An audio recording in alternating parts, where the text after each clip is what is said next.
Vamos abrir nossas Bíblias agora, em Hebreus capítulo 12, posso dizer que é a parte B, que eu preguei a primeira parte, domingo retrasado, hoje eu vou pregar a segunda parte. Hebreus capítulo 12,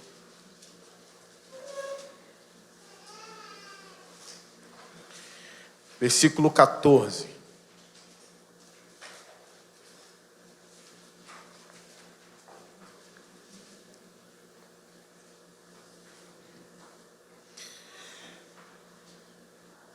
Todos acharam, amém?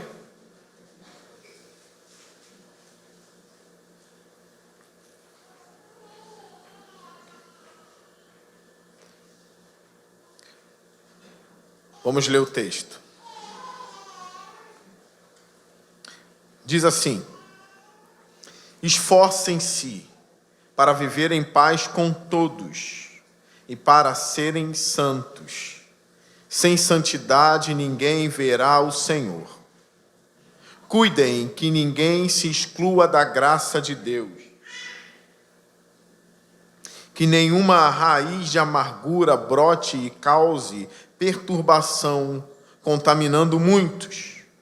Que não haja nenhum imoral ou profano como Esaú, que por uma única refeição vendeu os seus direitos de herança como filho mais velho. Como vocês sabem posteriormente, quando quis herdar a bênção, foi rejeitado e não teve como alterar sua decisão. Embora buscasse a bênção com lágrimas, vocês não chegaram ao monte que se podia tocar e que estava em chamas, nem as trevas, a escuridão, nem a tempestade, ao soar da trombeta e ao som de palavras tais, que os ouvintes rogaram que nada mais lhe fosse dito, pois não podiam suportar o que lhes estava sendo ordenado. Até um animal, se tocar no monte, deve ser apedrejado. O espetáculo era tão terrível que até Moisés disse: estou apavorado e trêmulo. Mas vocês chegaram ao monte Sião, a Jerusalém celestial, a cidade do Deus vivo. Chegaram aos milhares de anjos em alegre reunião. A igreja dos primogênitos, cujos nomes estão escritos nos céus. Vocês chegaram a Deus, juiz de todos os homens, aos espíritos dos justos aperfeiçoados, a Jesus, mediador de uma nova aliança, e ao sangue aspergido, que fala melhor do que o sangue de Abel. Cuidado, não rejeitem aquele que fala. Se os que se recusaram a ouvir aquele que os advertia na terra não escaparam, quanto mais nós, se nos desviarmos daquele que nos adverte dos céus. Aquele cuja voz outrora abalou a terra, agora promete: ainda uma vez abalarei não apenas a terra, mas também o céu. As palavras ainda uma vez indicam a remoção do que pode ser abalado. Isto é, coisas criadas, de forma que permaneça o que não pode ser abalado. Portanto, já que estamos recebendo um reino inabalável, sejamos agradecidos e assim adoremos a Deus de modo aceitável, com reverência e temor, pois o nosso Deus é fogo consumidor. Curve sua cabeça, vamos orar. Senhor Deus, que a Tua palavra seja pregada com tremor e temor. Que a palavra que o Senhor quer que a igreja ouça seja proclamada nessa noite. E que a gente saia daqui, Senhor, mais firmes e mais fortes. Que a gente saia mais firme e mais forte, para o louvor da Tua glória. Eu invoco o Teu Espírito nesse momento e eu me entrego ao Teu Espírito, para que a Sua palavra seja ministrada aos corações, seja ministrada às almas que estão aqui. Em nome de Jesus eu oro. Amém. Meus irmãos, eu quero relembrar para vocês aqui o contexto. Lembrando que Paulo ele chegou a falar da disciplina que vem de Deus no capítulo 11. Ele chega a dizer no versículo 5 do capítulo 11: vocês se esqueceram da palavra de ânimo que ele lhes dirige como a filhos.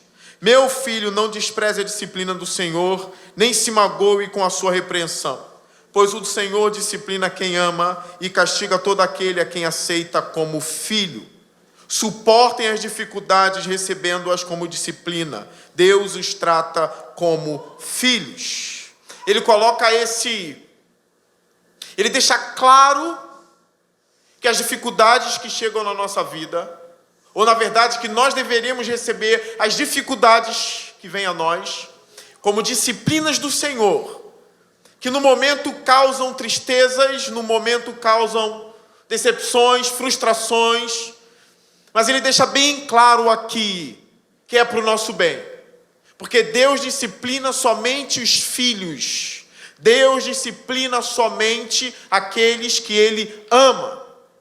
Então isso aqui a gente estabelece como princípio em nossas vidas. Se eu estou passando por alguma dificuldade na vida, se você está passando por alguma dificuldade na vida, a palavra de Deus revela isso para nós.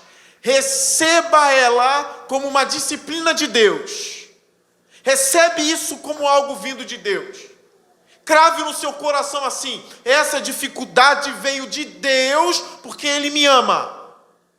Isso vai produzir algo em minha vida. Não importa o tamanho da dificuldade, não importa o nível da dificuldade, não importa o nível do sofrimento, ele vai resultar em santificação para a sua vida. Deus sabe moldar os seus servos, Ele sabe santificar os seus servos, Ele sabe onde moer, Ele sabe quem moer, na hora em que vai moer. Nós aprendemos no Antigo Testamento, numa figura que aparece no texto de Jeremias, de um vaso se desmanchando na mão do oleiro. Isso é uma maravilha, quando o vaso ele se desmancha na mão do oleiro, porque o oleiro é aquele que sabe trabalhar o vaso. Se um vaso se desmancha nas minhas mãos, eu não sei fazer nada com ele. Se o vaso se desmancha nas minhas mãos, que eu não tenho nenhuma aptidão com isso, não tem jeito para o vaso. Mas se ele se desmancha na mão de um oleiro, ele se desmancha no lugar onde ele pode ser restaurado. O texto fica bem claro aqui no versículo 10. O propósito da disciplina, dê uma olhadinha no texto. Nossos pais nos disciplinavam por curto período, segundo lhes parecia melhor, mas Deus nos disciplina, olha agora a chave, para o nosso bem, para que participemos da sua santidade. Isso produz algo bom em nós, para que a gente participe da santidade de Deus. Saber disso é importante para a gente entender um pouco do versículo 14, que é o texto inicial da gente, que diz assim: esforcem-se para viver em paz com todos e para serem santos. Sem santidade ninguém verá a Deus, ou o Senhor. Como algumas traduções dizem, sem santificação ninguém verá a Deus. Então, percebe, sem santificação a gente não vê a Deus. É ponto final isso. É necessário santificação para a gente se encontrar com Deus, para estar com Deus na eternidade. Sem santificação, sem santidade, nós não entraremos na glória. É estranho, porque nós fomos justificados pela fé. Nós não fomos justificados pela santidade. Nós fomos justificados por uma fé simples em Cristo, como eu defendo. Eu defendo que uma fé simples salva. Uma pessoa que ouve o Evangelho e ela tem aquela fé bem simples, uma fé bem simples que ela apenas entende que levanta as mãos vazias e Cristo segura para sempre. Está salva.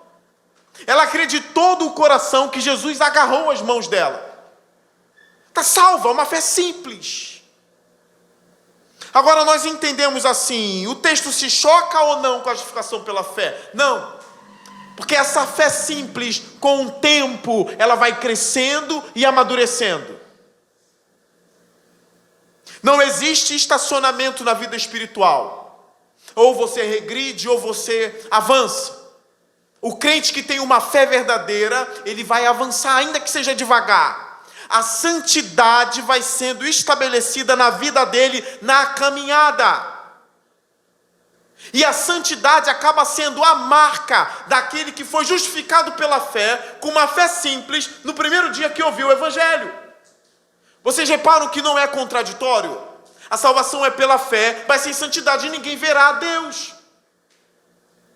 Porque a santidade é a evidência de uma fé verdadeira lá do início.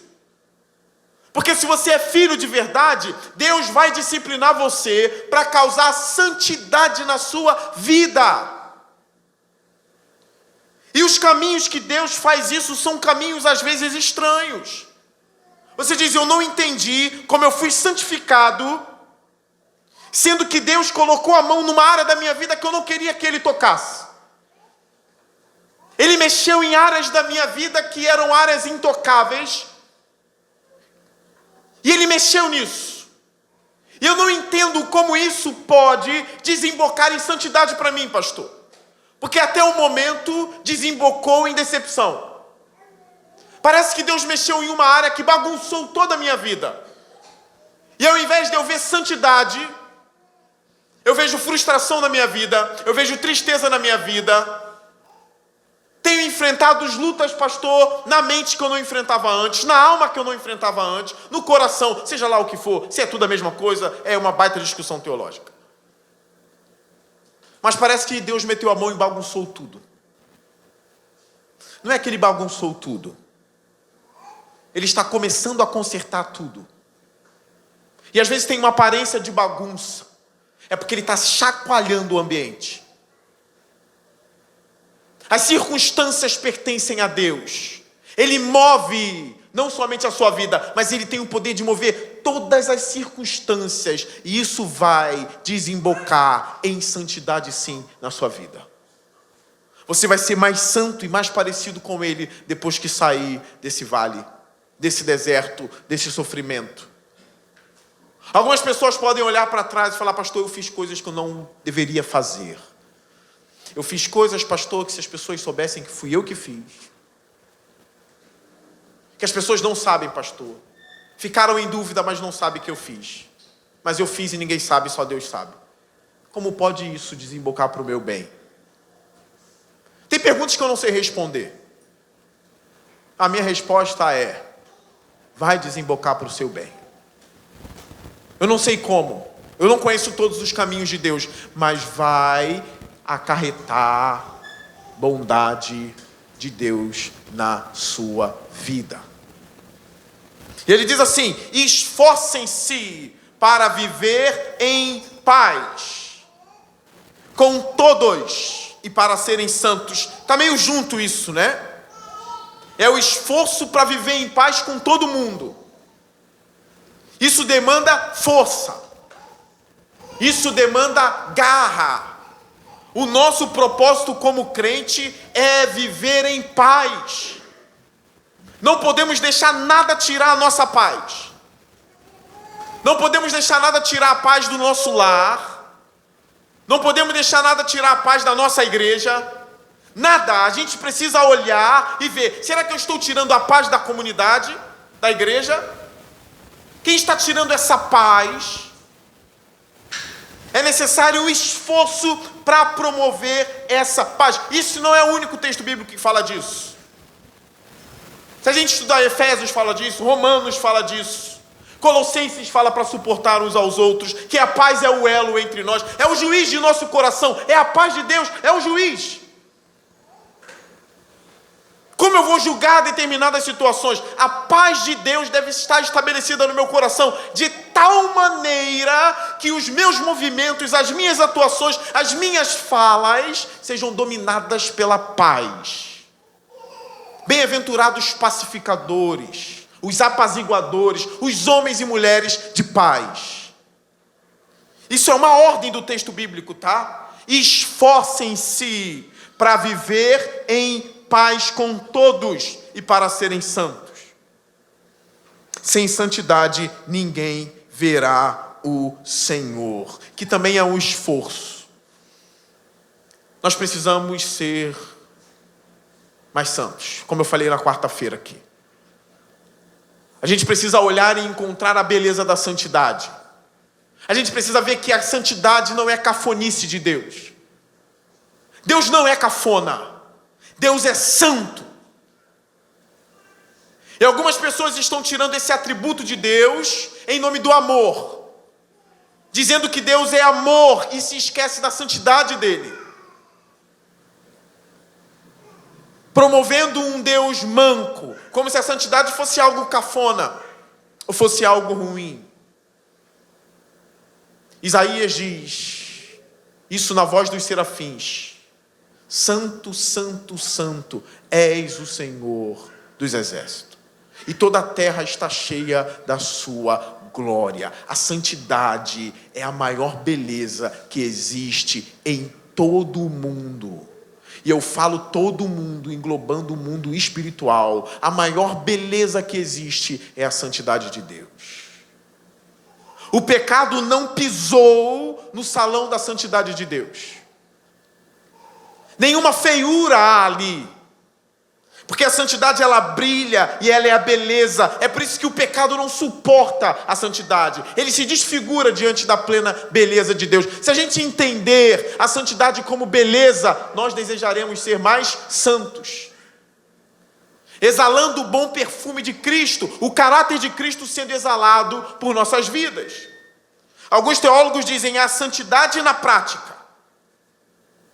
Ela está no coração, mas ela vai ser colocada na prática na igreja. E quais são as implicações disso? Versículo 15. Olha as implicações de alguém que vive para promover a paz e de alguém que vive para promover a santidade na igreja. Olha as aplicações no versículo 15.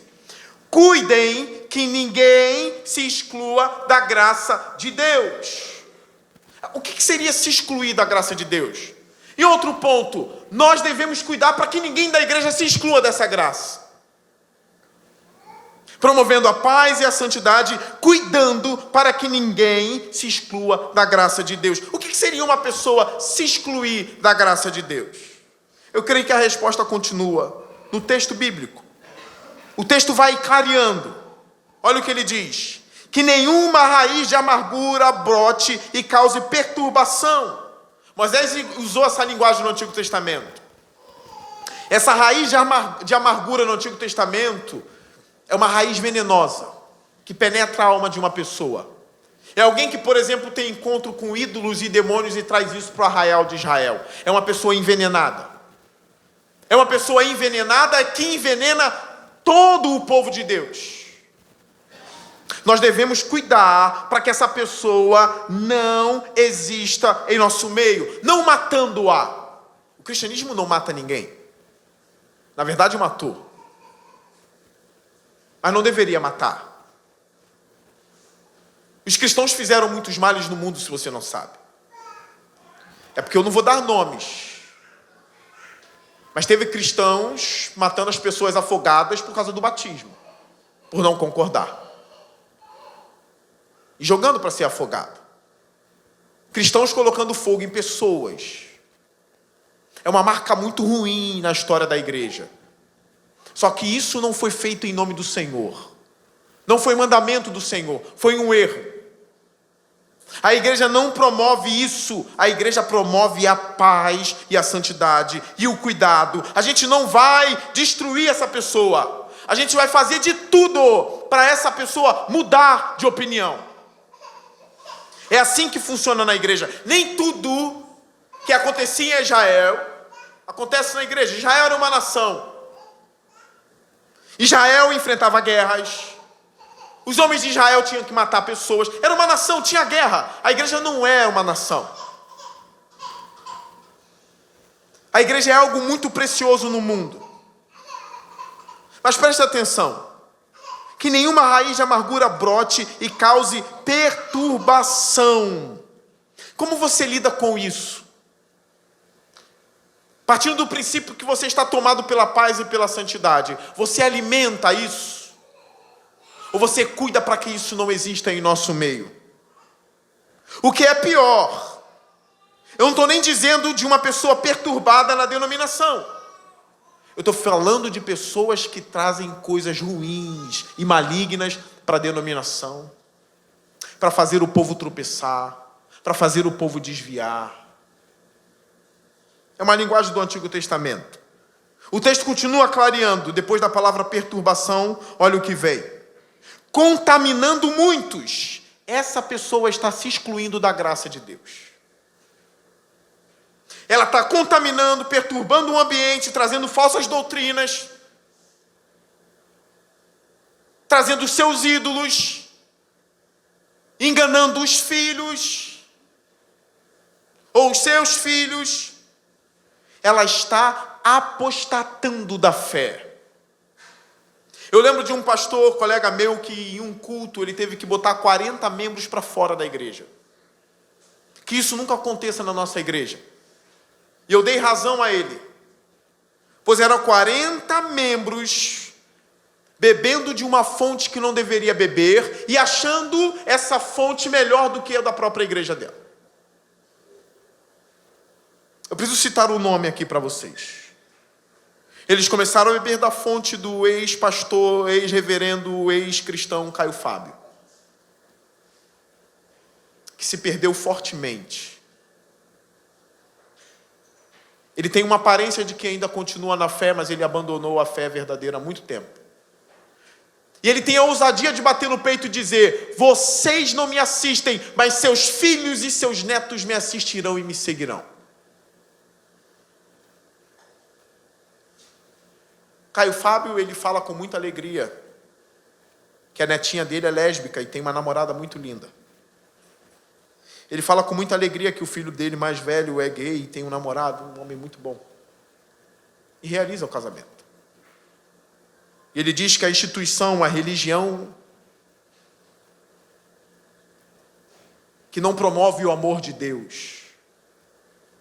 E ele na terra, esse homem que promove, ele diz: vocês não aceitam, mas os seus filhos e os seus netos me ouvirão e me terão como pastor da alma deles. Olha isso.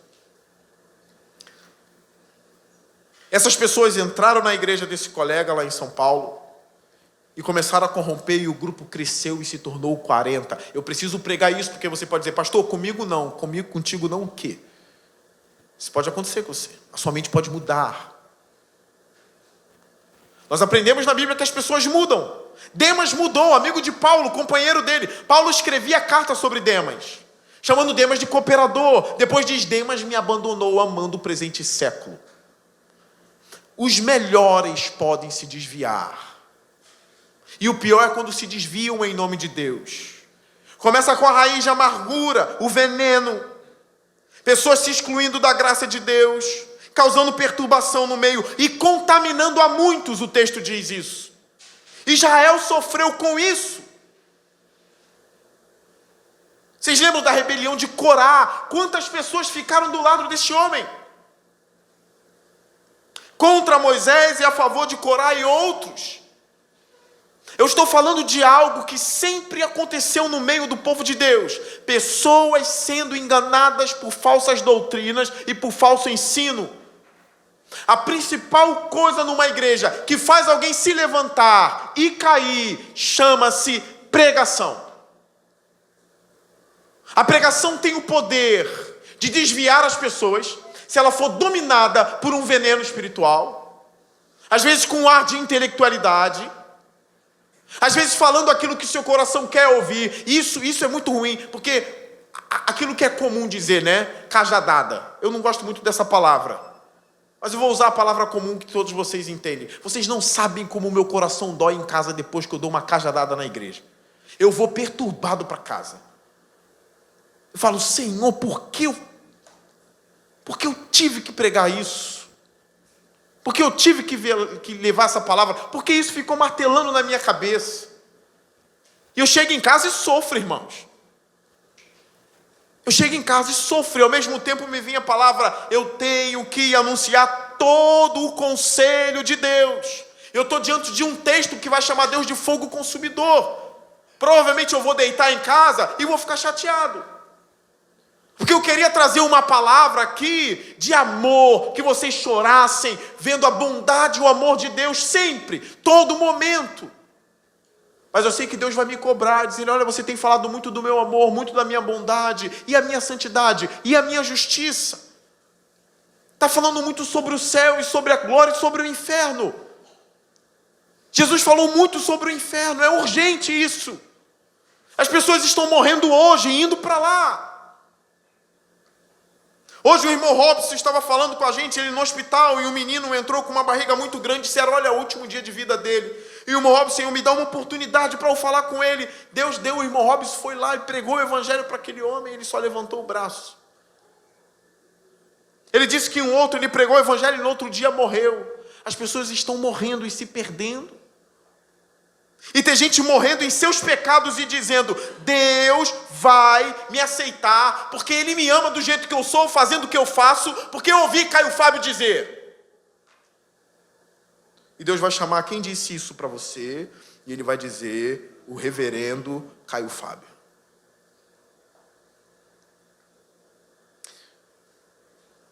E não só ele, outros nomes que a igreja não conhece. Esse eu sei que a igreja conhece, porque foi muito famoso, pregou na Globo e tudo.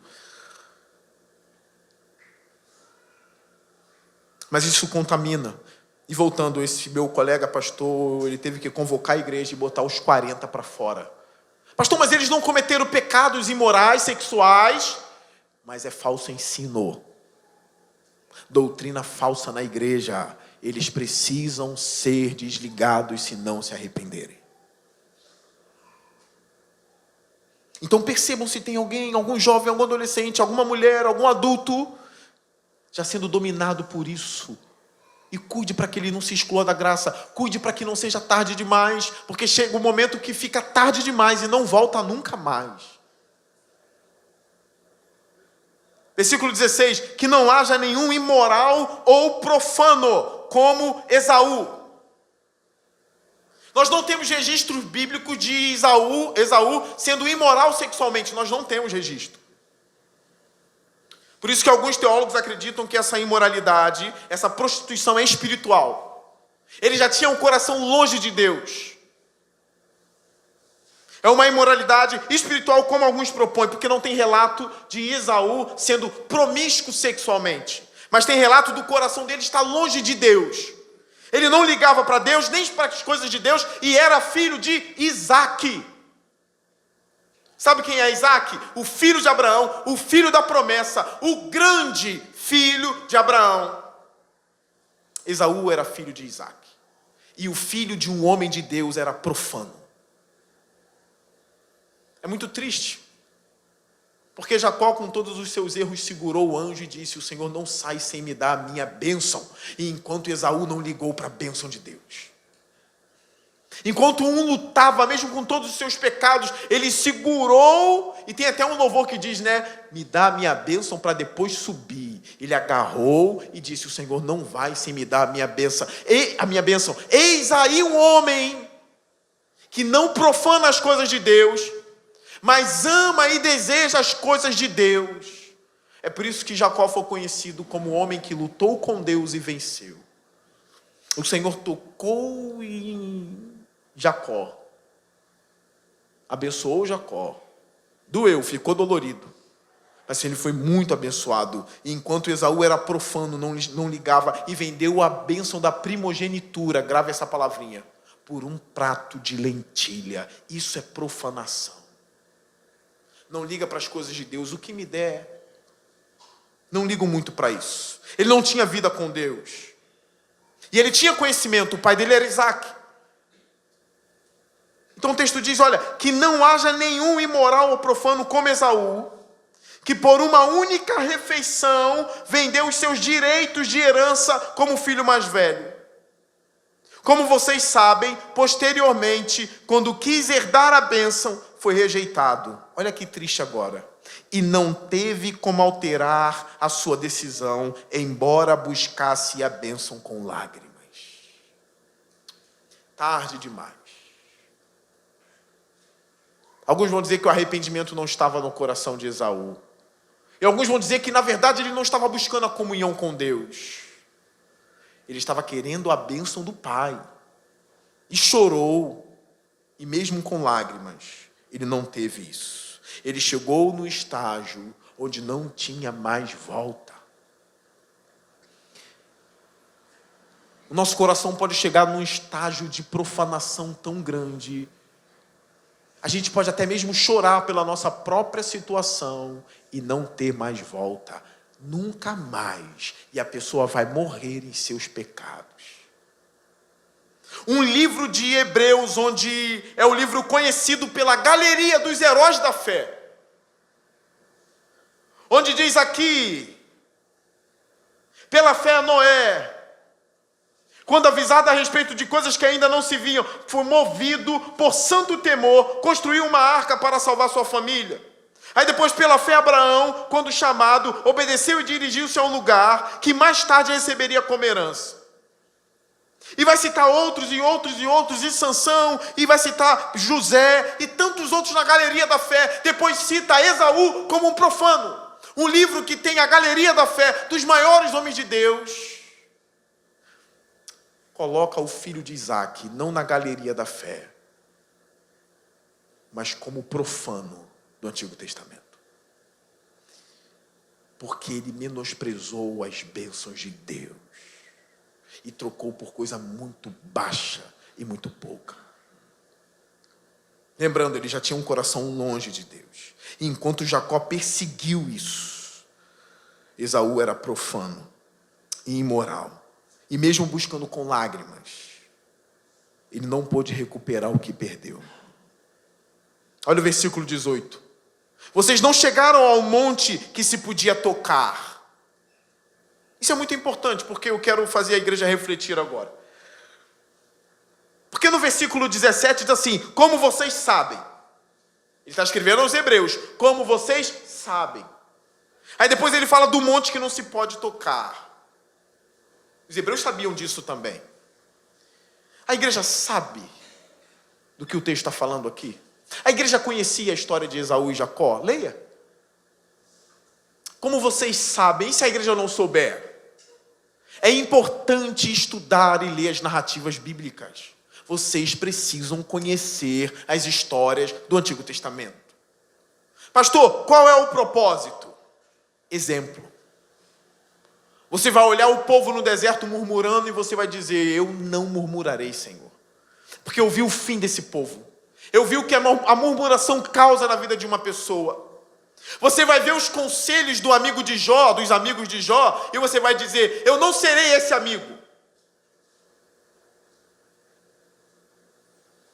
Você vai ver Sodoma e Gomorra e você vai dizer, Senhor, que eu não participe dessas coisas.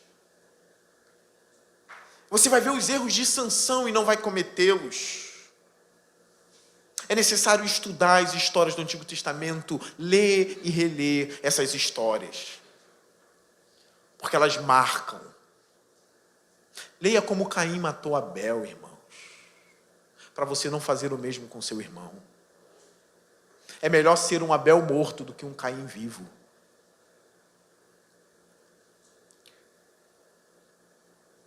Então o texto diz, olha, vocês não chegaram ao monte que se podia tocar. Que monte é esse? É o monte que Moisés iria receber as tábuas, os 10 mandamentos. Olha, a leitura do texto é uma leitura tenebrosa, porque a visão é uma visão terrível. É um monte pegando fogo, coberto de fumaça, e havendo terremotos, tremores ali.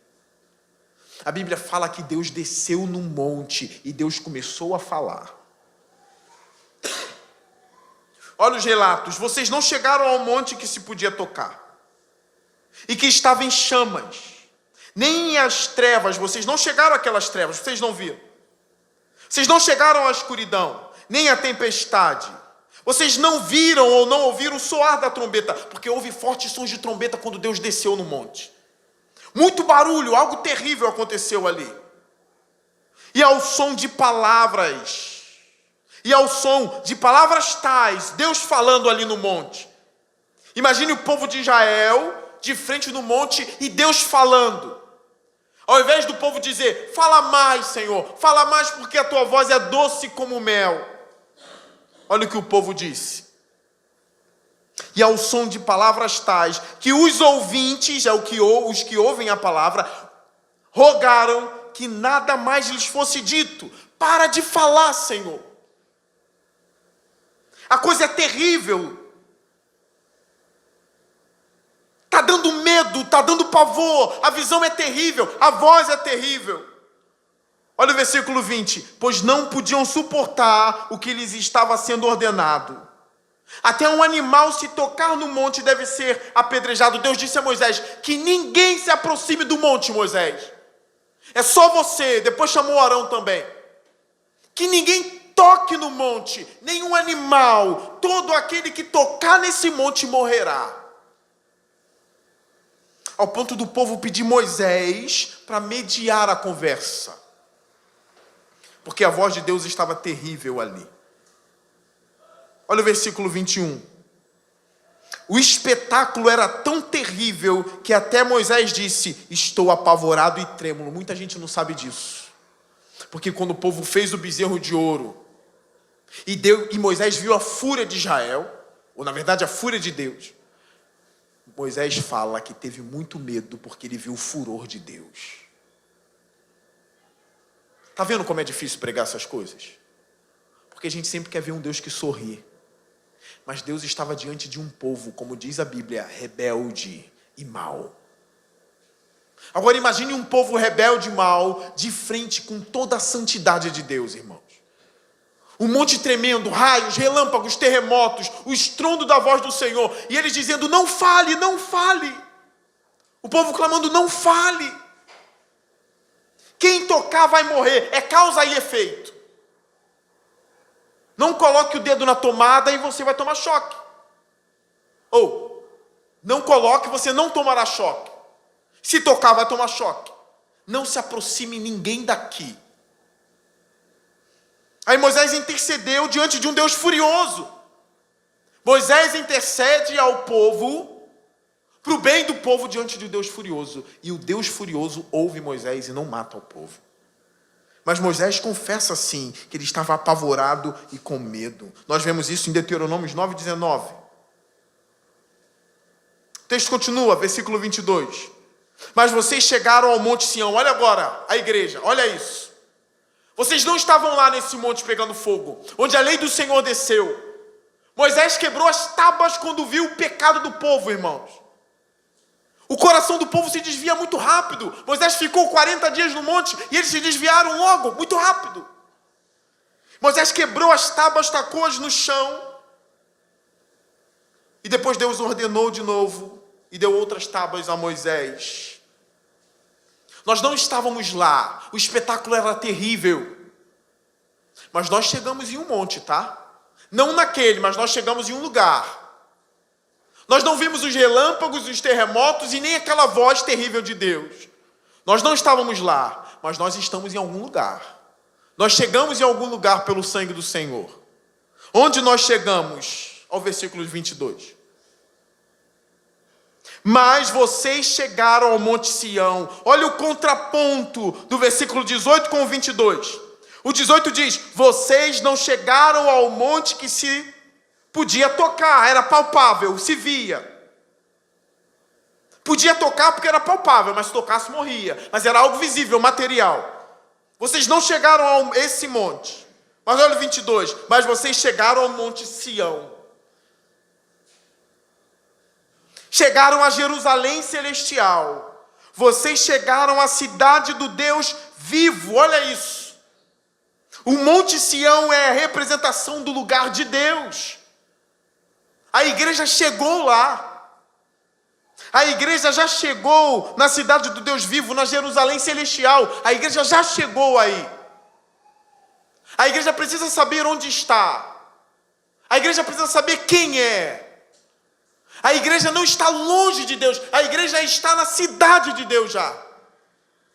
Ela penetrou nos santos dos santos. A igreja está lá. A gente não precisa berrar para Deus nos ouvir. Ainda que você sussurre, você está tão perto de Deus, que Deus ouve o seu sussurro de forma nítida. Você chegou ao Monte Sião. Isso é fato, em Cristo nós já estamos lá. Ele continua dizendo, olha, vocês chegaram, olha que lindo isso. Vocês como igreja chegaram aos milhares de anjos em alegre reunião. Nós chegamos lá.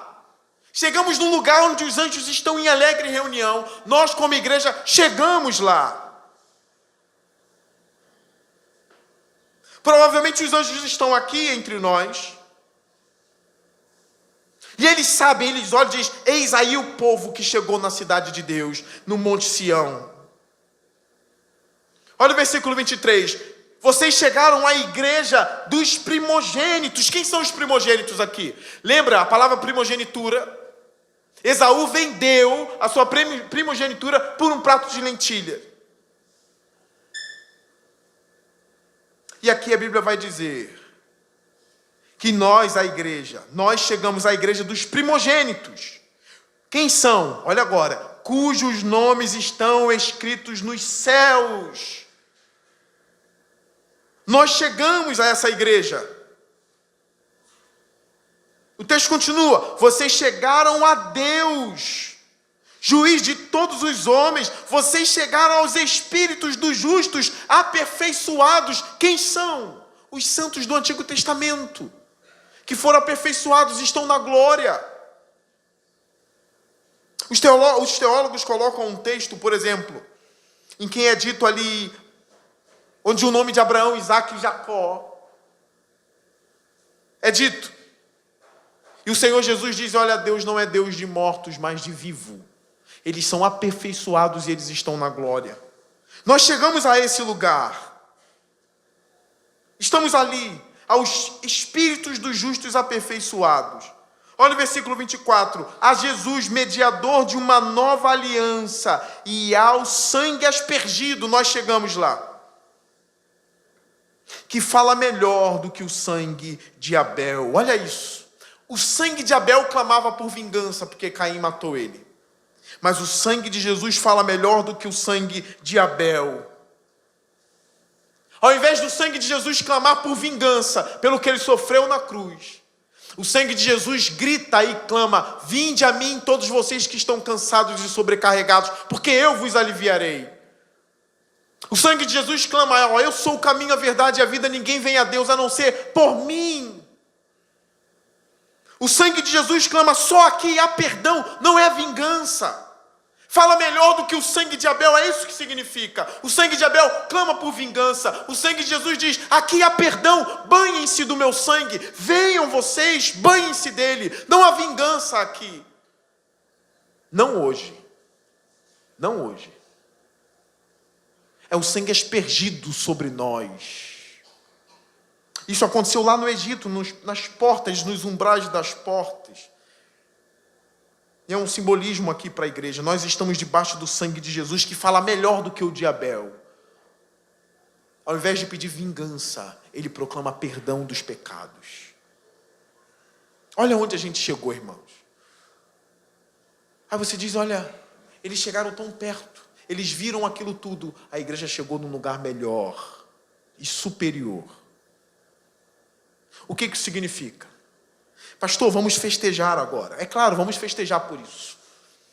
Vamos festejar porque eu sei que eu tenho acesso livre a Deus. Isso é muito bom. Mas olha o que o autor diz no versículo 25. Cuidado. Cuidado. Por que cuidado? Ele vai explicar. Não rejeitem aquele que fala. Se os que se recusaram a ouvir, aquele que os advertia na terra, não escaparam, está falando daqueles que viram o primeiro monte. Quanto mais nós, olha agora, se nos desviarmos daquele que nos adverte dos céus. O sangue de Jesus está falando, melhor do que o sangue de Abel. O evangelho está sendo proclamado. Nós ouvimos essa voz. Uma voz doce, com uma mensagem tão preciosa, não aquela voz estrondosa do monte pegando fogo. Cuidado, porque se a gente rejeitar, Tudo isso que eu li aqui, que a gente já chegou, é um texto muito difícil de falar. Nós que já fomos iluminados, que já conhecemos a palavra do Senhor, provamos das coisas de Deus. O autor de Hebreus vai dizer, se nos desviarmos daquele que nos adverte dos céus, aquele cuja voz outrora abalou a terra, agora promete, ainda uma vez abalarei não apenas a terra, mas também o céu. As palavras ainda uma vez indicam a remoção do que pode ser abalado. Isto é, coisas criadas de forma que permaneça o que não pode ser abalado. No Antigo Testamento só o monte foi abalado.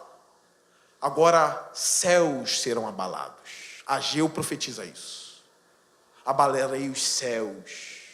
E só permanecerá aquilo que é invisível, que é inabalável. Tudo vai perecer. Tudo será abalado. É um chamado aqui, irmãos, a perseverança. Não se desviem dos caminhos do Senhor. Isso é muito sério. Porque se você não vigiar, você pode chegar a um nível de apostasia.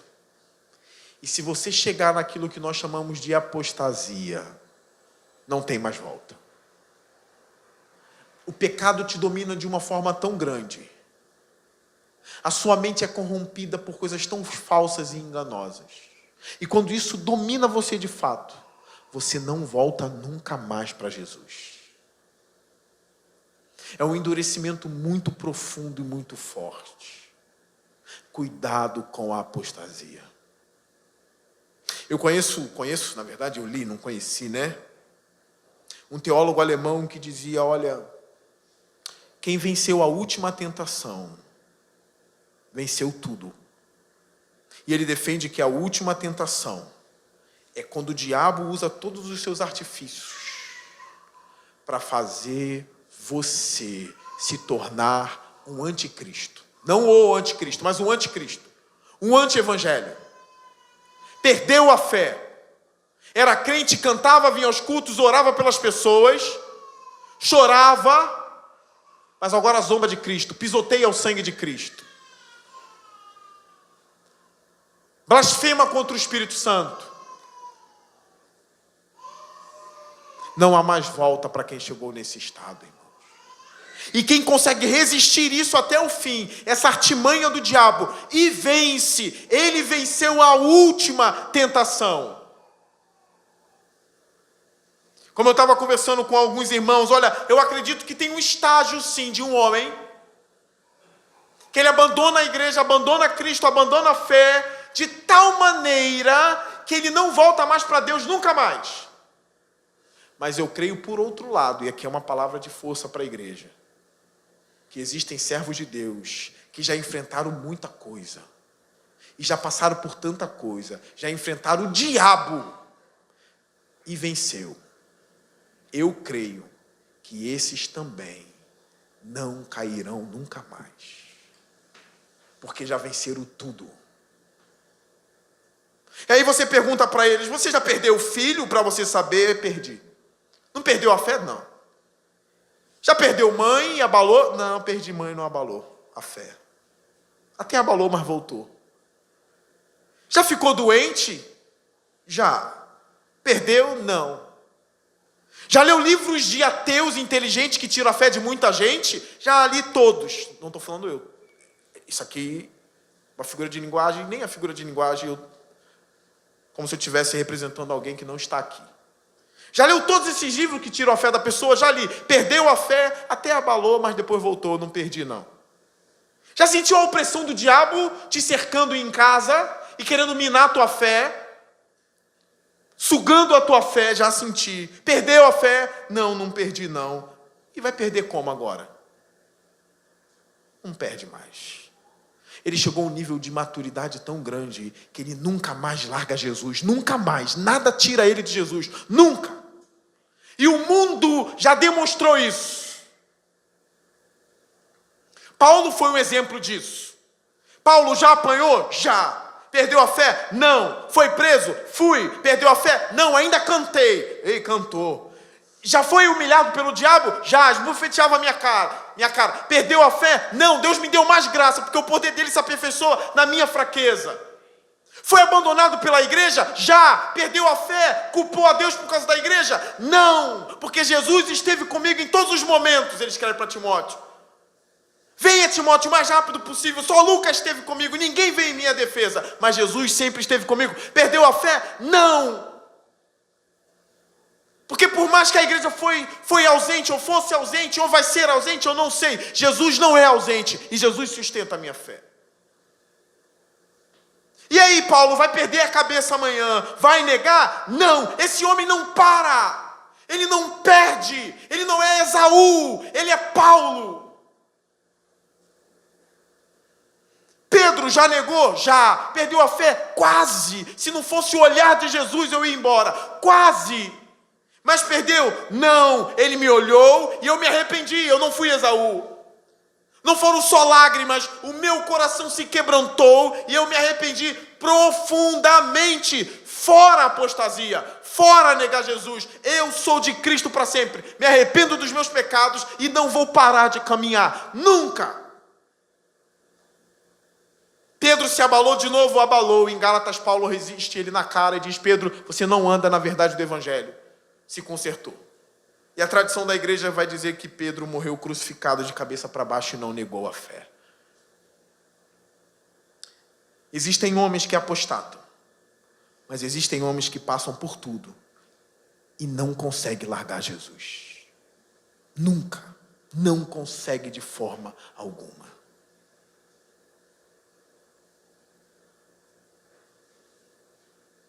Cuidado, o texto diz.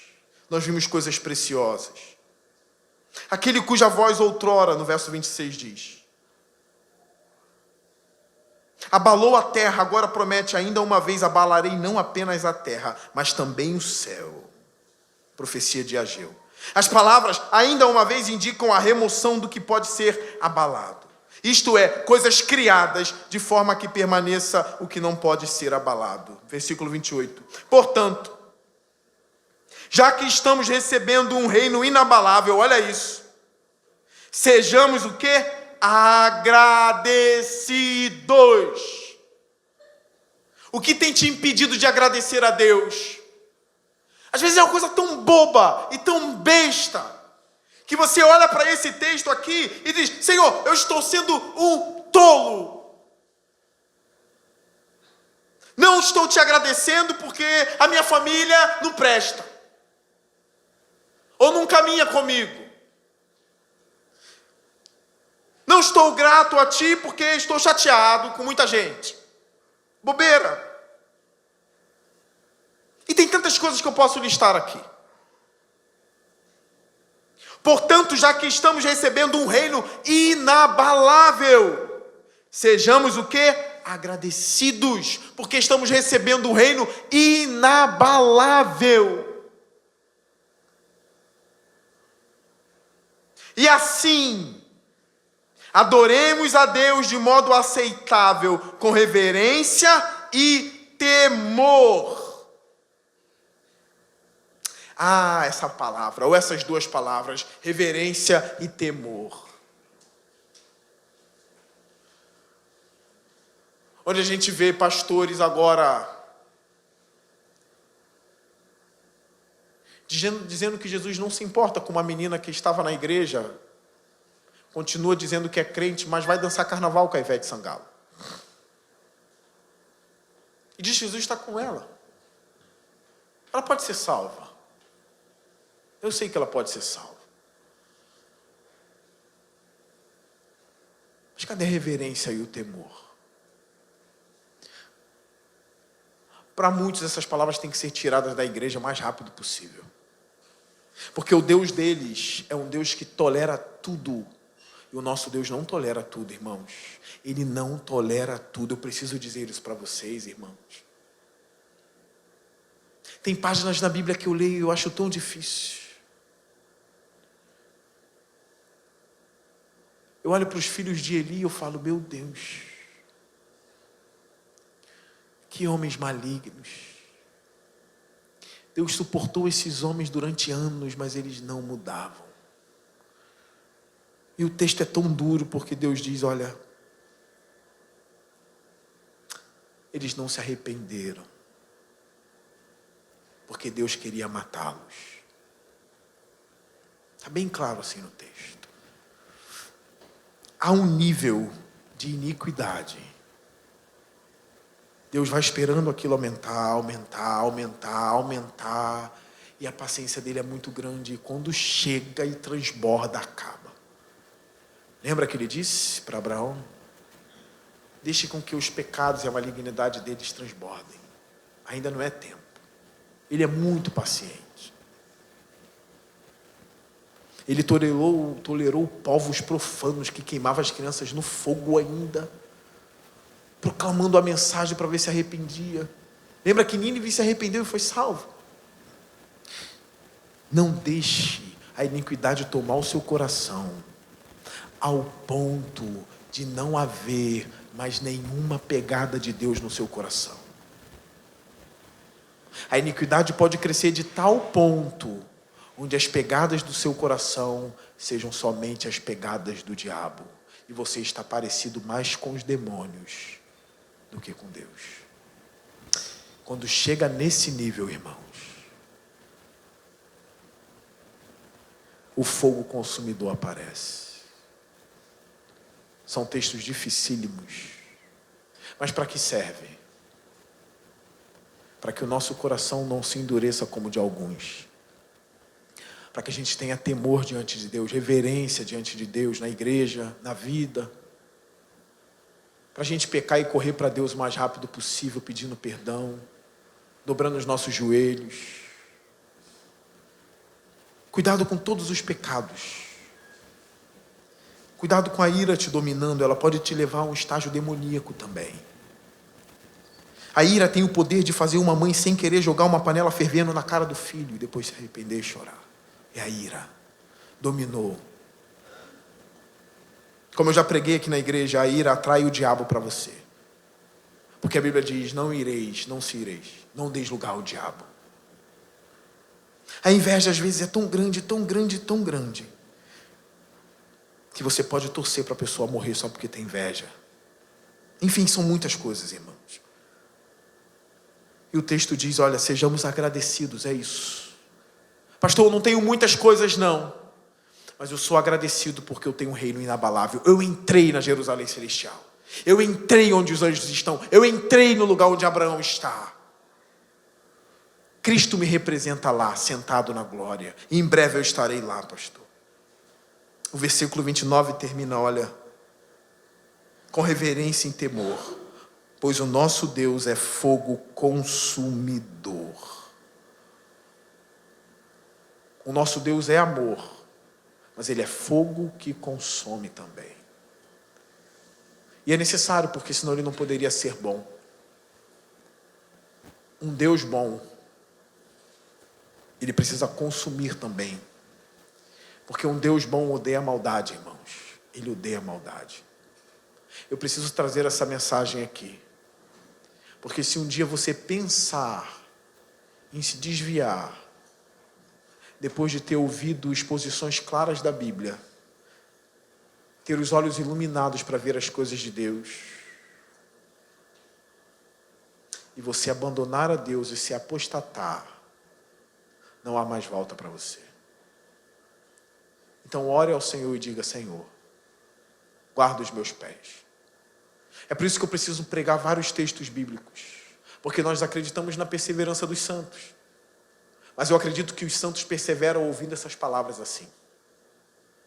Os santos perseveram dizendo, cuidado para não se desviar. Assim, mas pastor, meu nome está escrito no livro da vida e ninguém apaga. Cuidado para você não se desviar. Eu não vi o seu nome escrito lá, nem você viu o meu.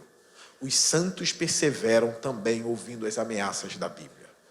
É uma maneira da gente não parar também. É ouvir sobre o amor e ouvir também sobre as exortações de Deus para a nossa vida. Crente não se desvia. Eu vou repetir. Crente não se desvia. Mais uma vez. Crente não se desvia. Esqueça esse vocabulário. Não vá embora, não se desvie. Troque isso por gratidão a Deus. Falta pouco para a gente entrar nesse reino inabalável de forma literal. É o já e ainda não. A gente está lá, mas ainda não. A gente vai estar, mas já estamos. Se resolva com Deus aí. Nós veremos Jesus face a face em breve. Não desanime, igreja. Que a PIB do Parque Alvorada não tenha rescindentes, não tenham aqueles que retrocedem. É o nosso desejo. Que Deus nos abençoe e nos segure. Adolescentes, não se desviem dos caminhos do Senhor. É uma fase muito difícil. Não se desviem. Permaneçam firmes. Vamos curvar nossas cabeças e vamos orar ao Senhor.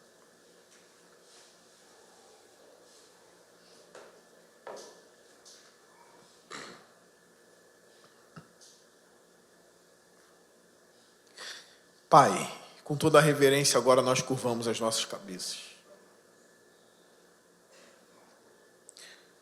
Nós pedimos perdão pelos nossos pecados, Senhor. Nós temos a esperança, ó Deus, de sermos revestidos de poder. Hoje, a esperança do Teu Espírito dominar o nosso coração, Senhor, de uma maneira vibrante. Que a gente se levante com poder no nome de Jesus. Nós cremos que o Senhor está em nosso meio aqui. E que através do sangue de Jesus Cristo, ó Deus, nós estamos no Santo dos Santos agora. E nós não estamos sendo consumidos, ó Deus, porque estamos cercados das Tuas misericórdias. E porque estamos banhados no sangue de Jesus, que nos purifica de todo o pecado. Nós pedimos a Ti, Senhor, nos guarde de um jeito que a gente não se desvie dos Teus caminhos, ó Deus. Nós não queremos ser imaturos, Senhor. Tem gente se desviando por tão pouco. Tem gente culpando a igreja, culpando pastores, culpando diáconos, culpando a Deus, culpando a Jesus, culpando ao Espírito Santo. Eles só não culpam o diabo e a si mesmo, Senhor. É estranho isso, Senhor. Abra os nossos olhos espirituais, Senhor, para a gente ver. Para a gente ver o perigo, ó Deus, que está ao nosso redor. Como Pedro disse, tem um leão ao redor. Mas também abra os nossos olhos para que a gente veja as Tuas maravilhas e se encante contigo. Senhor, reveste a PIB do Parque do Teu poder. Reveste-nos, ó Deus, com o poder do Teu Espírito Santo hoje, Senhor. Que a gente ame estar aqui, Senhor. Que a gente conte os dias para estar aqui no Teu santuário, louvando e engrandecendo o Seu santo nome, Senhor.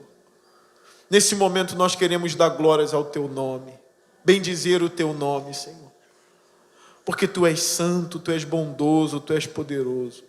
Tu és maravilhoso, Tu és magnífico, Senhor Deus.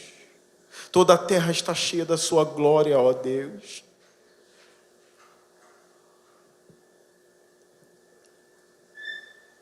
Que o nome de Jesus seja exaltado em nossa vida. Que todos os dias a gente pense: estou com Jesus e estarei para sempre com Jesus.